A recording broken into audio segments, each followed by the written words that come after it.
Okay, in year 2000, 2001, na-diagnose po ako ng breast cancer. Stage 2, right breast. Nakikita niyo, buo na ulit. Pinabelo ko na yan. And in 2001, stage 2 ako, I had to remove a large part of my right breast kasi nandun yung tumor. And sinabi po sa akin na cancerous siya. And 30 years old pa lang ako noon. So ang feeling ko, ang bata-bata ko pa, mamamatay na ako. Diba? Alam niyo siguro yung fear, lahat tayo meron tayong fears. Pero yung, imagine niyo na lang yung worst fear niyo, i-magnify niyo by 1,000,000%.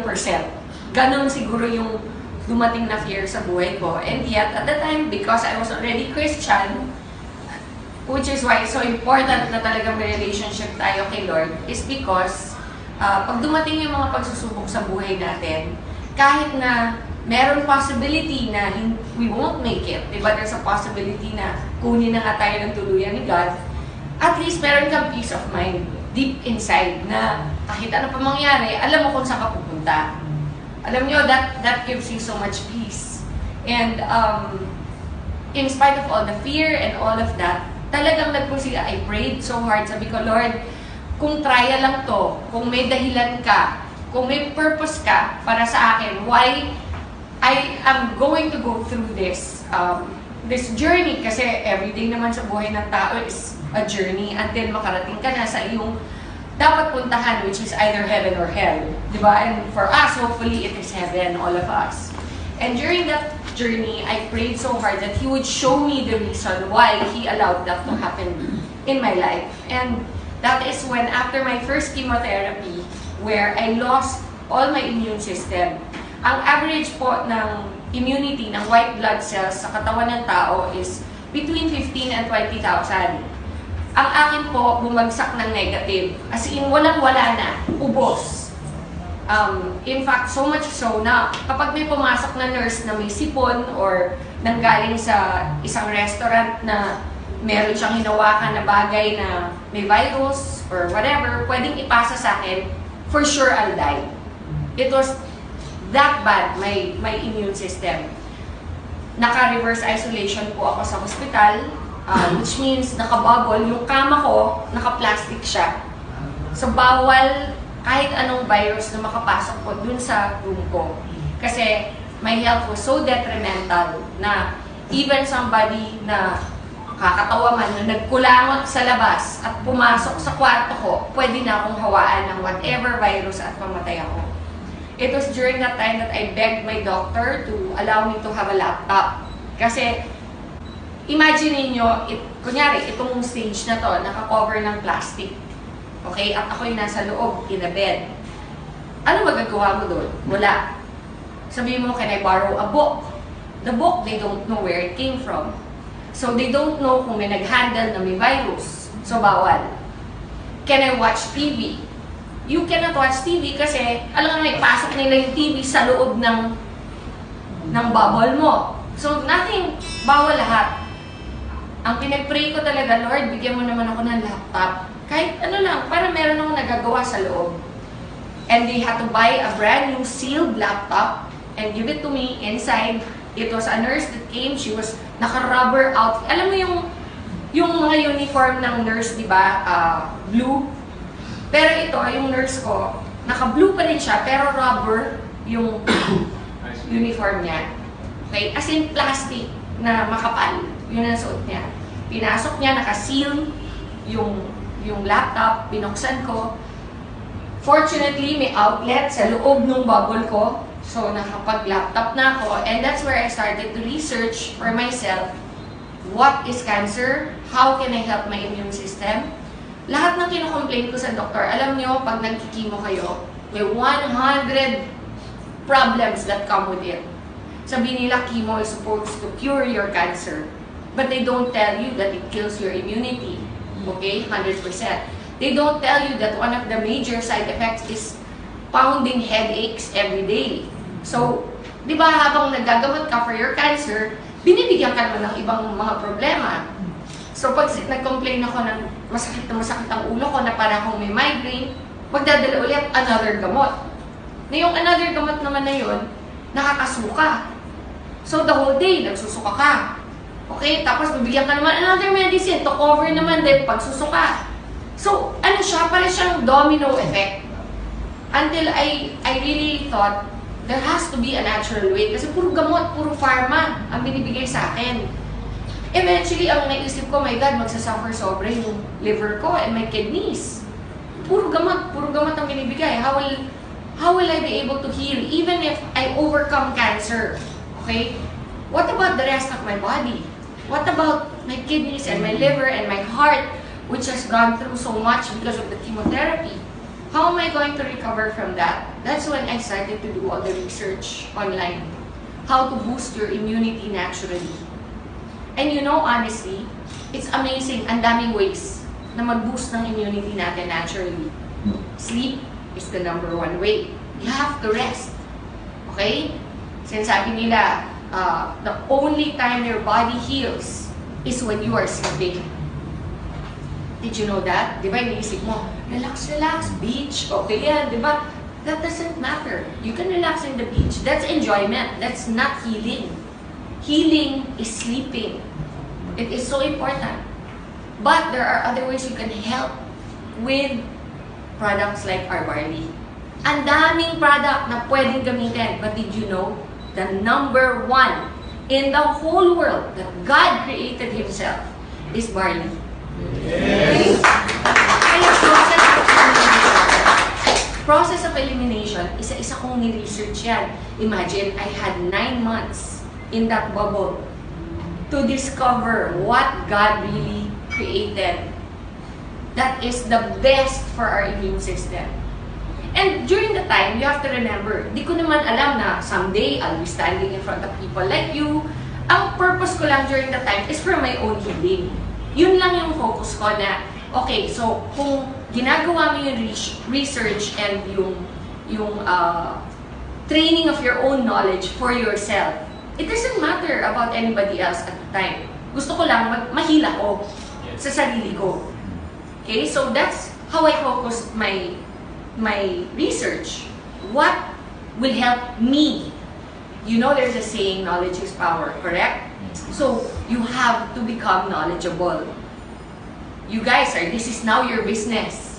Be knowledgeable. Don't take my word for it. Don't take the word of AM or ICA or you know, or anybody in the company that will speak to you and tell you about the benefits or whatever. Hear us, listen to us, pero afterwards, go into your own research. Kasi knowledge nyo yan, and that is your power. And that is what I did. Through my own research and my own readings, I realized, isa-isa, malunggay. Wow, taas ng ano niyan, healing powers niyan. Okay? Yung ampalaya, taas din ng healing powers niyan. Guyabano, wheatgrass, but above them all is barley. Above them all. It's so amazing kasi yung highest niyan next to barley is wheatgrass. And yet yung wheatgrass is only half as powerful as barley. Half! So everything else is below that. Berries are very high also. Okay, pero the best way to boost your immunity is through barley. And so, since alam ko na kung anong barley, kung ano yung pinaka-best way to boost my immune system, next step, aling barley? Daming klaseng barley from all over the world.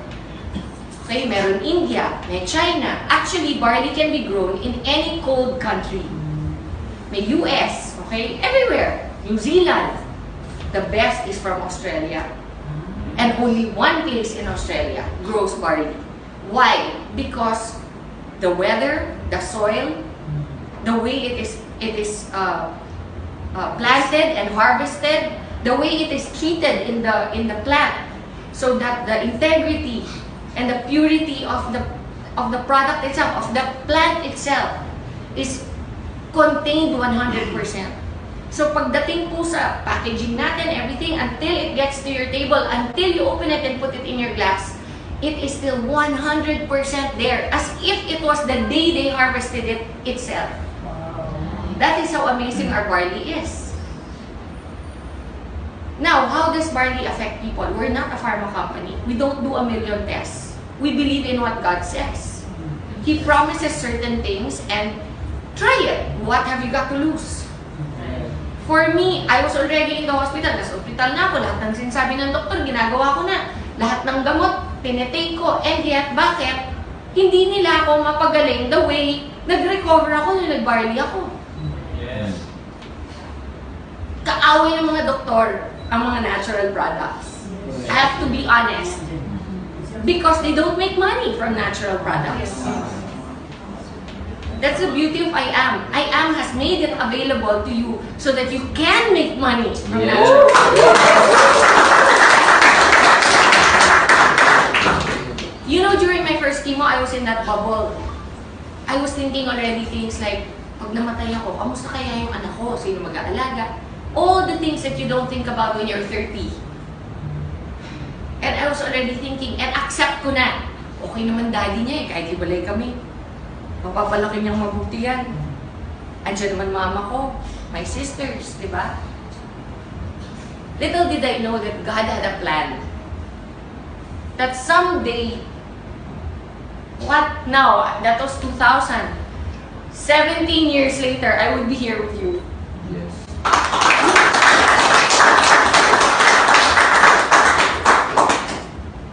Iba magplano si Lord. Do not assume to know. You, grabe, for me, kaya ako very emotional kasi it's so real for me. It was a time when I really thought na tapos na yung buhay ko. And then, every single time meron ganito na gathering or yung launch ng I Am natin, di ba yung sobrang grateful ako na, wow God, binigay mo pa rin sa akin itong opportunity na makashare. Even if the worst thing happened to me in my life na because of that cancer, because of that experience, andito ako ngayon. Nakakatulong sa maraming tao through I Am. Diba? Sobrang nakaka-overwhelm. Alam nyo, after my first chemo, which I was in that isolation for so long, on my second chemo, di na ako na-isolate. Yung immune system ko, which took 21 days to recover from the first chemo. So, kunyari may ano kayo? Maro, thank you guys. Explain ko lang para naintindihan nyo. During my first chemo, I ended up in the ICU. Okay? Yan, tama yan ha. Ako to. I'm not very good at drawing. Okay? Nakabubble yan. Ang first chemo, say day 1. Ito pala. Wala ka lang. Wala. Day 1 yan. Day 1. First chemo. Ang treatment ko is 4 chemos, dapat. And then after the 4 chemos, 21 days of radiation therapy. So on day 1 of my first chemo, the doctor already told me na you have to recover, your white blood cells will be wiped out. It's natural, sabi niya. Your second chemo is 21 days from now. Within 21 days, your white blood cells have to be recovered. If not, we cannot give you the second chemo. Okay? And if we cannot give you the second chemo, you will go back to the first again. Can you imagine? Eh, yung first pa lang na gusto ko na mamatay. May 3 pang matitira. Tapos pag disqualify, uulit. Makakailan ako. Yun yung nasa mind ko. So, kailangan talaga ma-hit ko yung 21 days. Parang parang hindi, parang quota sa kailangan ma-hit, mag-sapphire. Diba ganun eh, actually, except that this is for your life. This was for my life. So, I cannot rely lang on what the doctors are saying kasi for me, okay, andyan na lahat ng sinasabi na gagawin ko. Pero, kailangan din tulungan ko sarili ko. Doon pumasok yung research, doon pumasok yung barley. Nung na-discover ko na, alam nyo, on the 20th day kunan ka ng dugo. Every day for 21 days. On the 20th day, sinabihan ako, you made it. We can give it to you tomorrow. Imagine, ka-recover ko lang today. Tomorrow, titirahin na naman ako.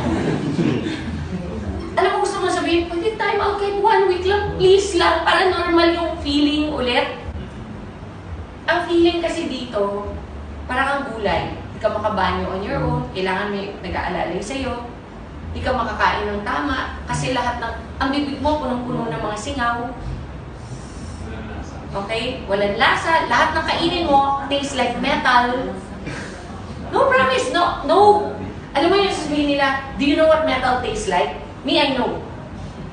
Kasi it ruins your taste buds completely. Alam mo, my favorite things like chocolate, okay, Coke, yung mga ganyan. Di ba yung mga gusto mong kainin?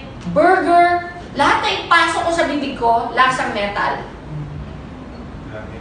So wala kang gana. Why will you eat? Kahit sa mind mo, ito yung taste, di ba? Sabi mo, ito yung lasa niyan. Bibili ko niyan. Pagdating sa'yo, hindi yun yung lasa. Yun yung side effects ng chemotherapy. So I made it to my second. By then, imagine, 20 days na ako nagre-research. By then, sabi ko, by then, husband, I told him, bumili ka ng barley. I don't care what the doctor say. Itago mo, huwag mong pakikita na pinasok mo dito. So, naipasok. I kept taking it. Alam mo, on my second chemo, it took me 4 days to recover. Wow. 4 days. Kanina sabi ni Pichi, meron daw tao dito na nag-testify na nagtatago na siya. Na meron daw gallstones. Gallstones ba? Yes. Gallstones. And after 3 days of taking the barley, 4 days. 4 days, what happened? Lumabas. Ganun ka-powerful yung barley. There are people it takes years. There are some conditions that I had that took years to recover, but it still recovered. Like, because of chemotherapy, one of the side effects is my ovaries shut down. So no more mens. No more period. So my doctor told me I'll never have children again. And I only had 1 child back then, si Lexi. She was only 6 when I got diagnosed. And when my doctor told me na I'll never have children again, parang feeling ko, okay na rin. At least I have 1. But in the back of my mind, I was thinking, what if I get a recurrence in the future? Okay? What if next time I'm not so lucky? What if next time God really wants to take me na? Diba? Sabihin natin, 5 years from now, 10 years from now, bumalik yung cancer, which is very, very much a possibility for any cancer patient. Once may cancer ka na, chances of recurrence are always 50% higher than somebody who's never had cancer. Okay? So, but now I'm on my 16th year. So, out of the woods na ako. Kumbaga, normally, ang recurrence happens within 2 years. Kung hindi ka pa graduate ng 2 years mo, hindi ka pa out of the woods. Pag nakagraduate ka ng 2 years, your next is 5 years. That's your goal. Pag nakagraduate ka ng 5, 10. Sometimes, even at 12 or 13, nagkaka-recurrence pa. Okay? So you are not out of the woods. For me, it's been 16 years. Plus, why do I know I am cured? Because my cancer, the one that I had, was called Rh positive. Rh positive is, it feeds on estrogen. Ang nagpapakain sa cancer ko is estrogen sa katawan. Eh di ba nagkaanak ako ulit? After 3 years, 3 years akong umiinom ng barley. From day 1, my period came back. Wow. 3 years! So that just goes to show, some things it will fix in 20 days. Some things it will take years. But no matter what, if you're consistent and you drink it regularly, it will be fixed.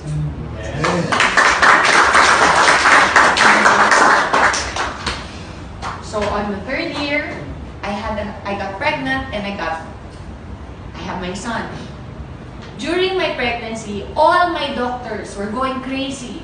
Nako, that's so dangerous. You have to have a medical abortion immediately. You have to do this, you have to do that. Nako, you cannot. You're a cancer survivor. Do you want to get cancer again? Yun yung sinasabi sa akin. Because nga, when you get pregnant, what goes up in your system? Estrogen. Correct? When estrogen goes up, I'm feeding the cancer. So whatever is dormant, whatever is sleeping in my system will wake up again. And it will be fed. And I will get it again. Yun yung fear. Even my mom, iniiyakan ako. Hindi daw ba sapat na pinadaan ko na sa kanya one time. At uulit pa ako. I'm so selfish. Lahat! I heard it all. You're a selfish person. You're only thinking of yourself. Lahat yan. Sinabi sa akin. But you know, I knew. In my heart, I knew. God will not allow this if there's no purpose. Yes. Yes. And you know, now my son is 12. Imagine he's 12. What if I had an abortion? He'd not be here. Yes. You know? And he brings everybody so much joy. Not just me, my mom, my daughter. And you know, when I found out I was going to have another child, you know, I knew in my heart it was going to be a boy. Hindi ko pa alam yung sex. Pero in my heart, I knew God promised. He said to me, you're gonna have a son.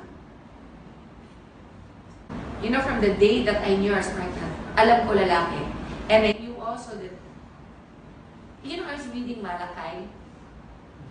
Because I have so many testimonies about tithing. Some other time regarding tithing. But in a nutshell, when I went to the States and I found out I was pregnant, I had no money. None. But I was always a very faithful tither. Tayo, nagpapayaman, di ba? Like what Pastor said earlier. It all belongs to God. All of it. Pag 10 pesos lang ang pera mo, easy, no, to give 1 peso. Pag 100 pesos, easy to give 10. Pag 100,000 na, madali pa bang magbigay ng 10,000? Or, pag 1 million na, kaya mo magbigay ng 100,000? Harder, di ba? Why? It's relative. It's the same ratio. Why does it become harder? I remember there was one time I earned 1 million pesos in one TV show. I went to church. Ano si Connie Reyes. Naka-ready na yung check ko ng tithe. Pero, hindi ko mabigay sa church. Sa Victory. Lumapit ako sa kanya. Sabi ko, Connie, I made na the check. Parang I can't give it. It's heavy in my heart. Sabi ko, parang ang bigat ibigay. Sabi niya, come on, Ton. So, alam mo yung hawak yung, ito yung cheque, ito. Here, Con. Baka mo. Sinabi niya na, ipaganyan ako sa kanya. Promise. Alam mo, she reminded me, sabi niya, you cannot outgive God. Yes. You know, when I got sick and I had no money to pay for anything, I was in America. I blindly applied. Blindly. I'm not entitled. I'm not an American citizen. I blindly applied for medical aid. And I got approved. My entire treatment was free. Woo! And you know what? I remembered that moment that I gave that check to Connie. Yung bigat ng pag-release nung alam mo yung envelope natin, sabi ko, hirap talaga, hirap i-release yun. Pero I'm so grateful that I did because at the time when I needed help, God was there.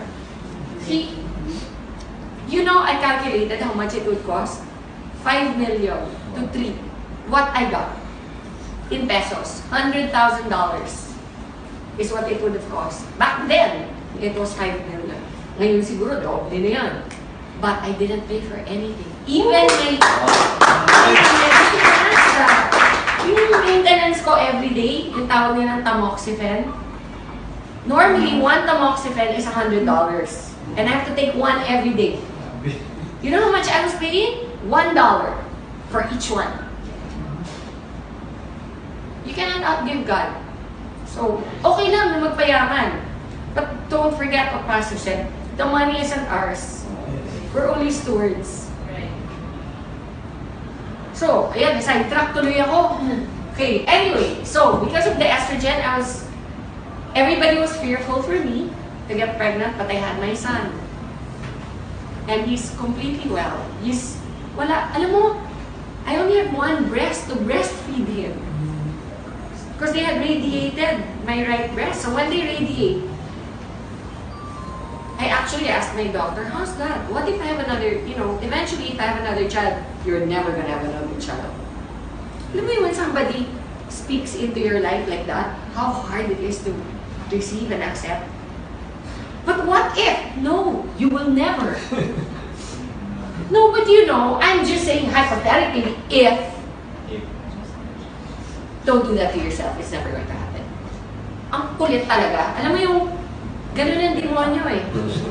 Ganun ang demonyo. Promise, they steal and they lie. They steal your joy. And you don't let them. And even though he probably was an atheist, I looked him straight in the eye and I said, I rebuke that in the name of Jesus. I will have another child. And when eventually I got pregnant, 3 years after, I was already here. I was so excited, I called him. My oncologist in the States, I called him. Hirap ka get through. Dami, the oncologists in America are one of the richest. Because people get cancer all the time. So they always have patients. It's a business. Normally, they don't even know you. They don't remember your name sa dami. Pero ako, natandaan niya. Kasi number 1, I'm not from there. I'm from the Philippines. Number 2, maganda ako eh.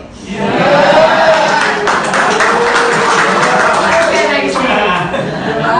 I must have made an impression. Diba? Number 3, which is probably most likely the reason why he remembered me, I was his youngest patient. Okay. I was only 30. Most of his patients are 60, in their 50s, ganyan. Siyempre, siguro, tuwing ako yung papasok sa office niya, happy siya. Hindi masyonda yung pumasok, di ba? Hindi Jurassic. So, nagkaroon kami ng banter ng aking doktor.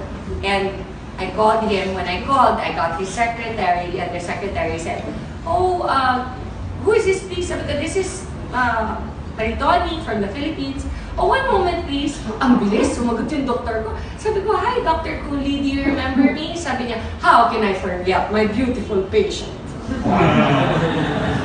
Sabi niya, what is something wrong? Are you having a recurrence? Kasi normally, tatawag ka lang muna sa doktor mo kapag nagkaroon ka ng problema ulit, di ba? Sabi ko, oh, no, I'm perfectly fine, thank you very much. But I just wanted to call you because I remember how you told me I would never have a child again.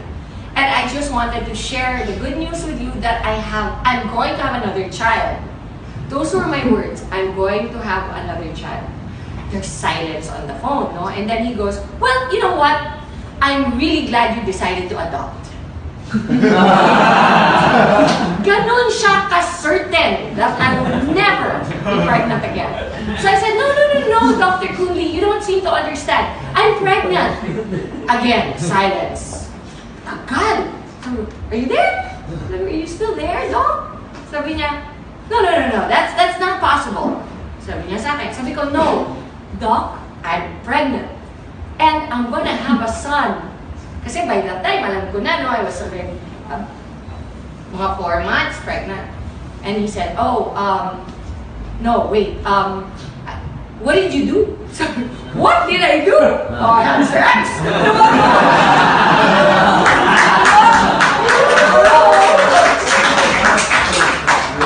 No, but, you know, I said to him, nothing, I didn't do anything. He goes, no, you must have done something. So, siguro kala niya medical procedure or something. So I said, no, I've been taking a supplement for a while. And it's called barley. And ako yung nag-educate sa kanya about what I had done this whole time, from day one. Sabi niya, oh, you're a sneaky one. Sabi ko, but it worked. And sabi niya, oh, well, I'm very happy for you.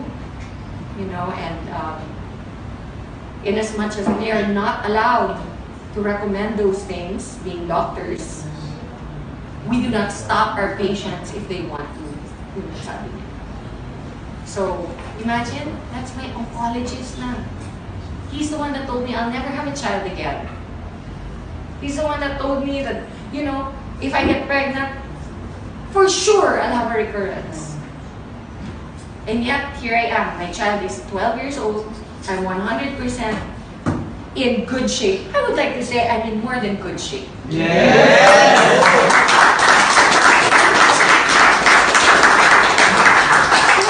Sinishare ko lang to para malaman niyo kung saan nag-umpisa yung barley natin. It has come a long way.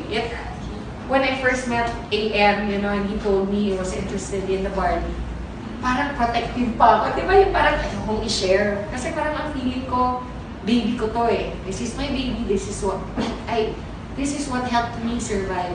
And then after a year of friendship that developed between us, I could feel where his heart was. And I knew that his purpose was aligned with mine, which is that we want to help people. We want to help people get better. We want to spread the love of God more than anything. And one of the ways, ironically, is through one of the toughest things I've ever had to go through in my life. And something that I discovered during that time. So, you know, it is an honor and a blessing to be able to provide the barley that helped me to I Am Worldwide. So do not ever, I mean, if you have any questions, we're always available to let you know. You know, I always encourage also members. Kasi minsan yung mga nagpa-private messages sa mga social media accounts ko. Simple things like, pwede ba ang barley sa diabetic? You can Google that. I am not your only source of information. Tama lang. Okay? It is in the internet. That's why I am proud to tell you, grabe ang galing ng barley natin. Kasi hindi lang po sa akin dapat manggaling yung believe din nyo. Ako lang po ay testimony. This thing that you see in front of you is the reason why I'm living proof that it works. Okay? But go and do your own research. Find out. Maybe, mas may alam pa kayo eventually kaysa sa akin about what barley can do. Diba? You know, I've had people take barley, come up to me and say, hoy, alam nyo, yung anak ko, congenital ang heart disease niya, ganyan-ganyan. And then, we just kept giving barley and eventually it healed. I didn't know that barley could do that. Kasi I'm not naman a doctor or a nutritionist. I'm just a person who took this beautiful gift of God and it worked for me. And that's why I want to share it. I want to let you all know that we are here to support you in every way. It will not only give you great health, it will give you great pockets. Yes. God bless you everyone. Thank you.